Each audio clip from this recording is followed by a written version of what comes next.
How much contradiction does the Charter of the United Nations and Islam have? We take what Abdullah ibn Abbas he said, because he is Sahabi, from the greatest of the Mufassirin. He said to take jizya from the Ahlul Kitab.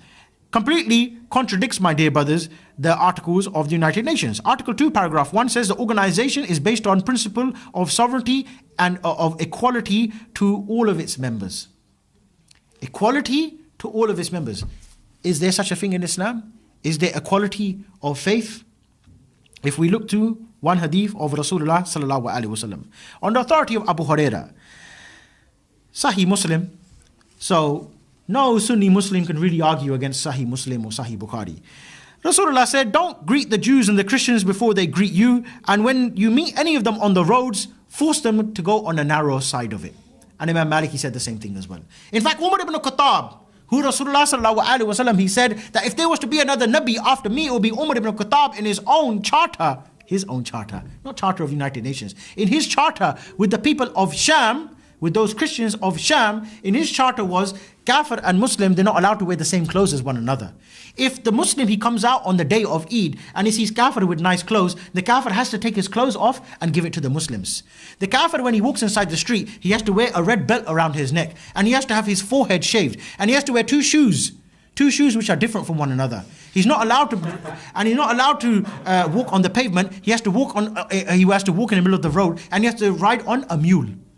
And that's only for the adults, not for the children. And you can see how Islam would make the child become a Muslim. The kafir, or the child growing up in a state of kufr, he will turn to Islam. Why? Because the child will be walking along with his dad. He said, Dad, yeah, why you got your forehead shaved? I don't know whether these Muslims, they make me do it. Why you got to walk? Why can't you ride the animal? Like the Muslims, they ride the animal like this. Why are you walking with both legs dangling on the side of the donkey? Why is it every time the Muslim comes to you, he asks you for your clothes, you give it? Why is it every time he tells you to get down from the horse, you have to take it? And not only that, he said the kuffar, they can have their churches. They can have their churches, but they're not allowed to ring the bell. And if a Muslim, he's walking by, let's say for example, a Muslim's been on Edgware Road for example. He's had some nice shisha, some nice steak, no hubble bubble, we don't deal with anything like that. And he's walking along and he's rubbing his belly and he's like, oh man, I don't want to upset my wife tonight.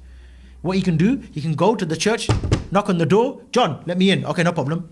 John has to put up Abdul Ghafoor for the night. Abdul Ghafoor with his big belly, having his nice kebab, John has to open up the church and he has to go there and sleep there nice and comfortable and say, all right, John, thank you, and then carry on going early in the morning. Which wife is going to live with John under that type of circumstances?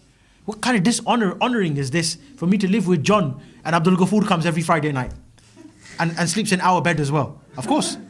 Because sunnah is to look after the guest, isn't it? I can't make you sleep on my floor if you can't. You're a Muslim, by the way. So what about when Abdul Ghafoor goes to John's house? John, sleep on the floor, and I'll sleep on the bed. What's going to happen? Tracy's going to be on the floor thinking, my husband, he's got a forehead shaved, and this one, look at this one, Khatab, mashallah. Which one's more attractive? We're not gay, but I'm just saying. A man with his forehead shaved and one belt around his neck and two different colored shoes, or Amir Khattab. Amir Khattab, we're talking about here now, with that nice Chechen hat, big beard, a bit to the side, yeah? And he's got the badges there, la ilaha illallah, la ilaha illallah, yeah? And he's got a big gun, and he's got a big camouflage jacket on, nice boots, gloves as well. Even if he's got a couple of fingers missing, still looks attractive, yeah? What's Tracy gonna do? John's in for a problem. He just let him in for a kebab, he lost his own wife as well. So everyone's going to become Muslim. That is, my dear brothers, the Islamic State.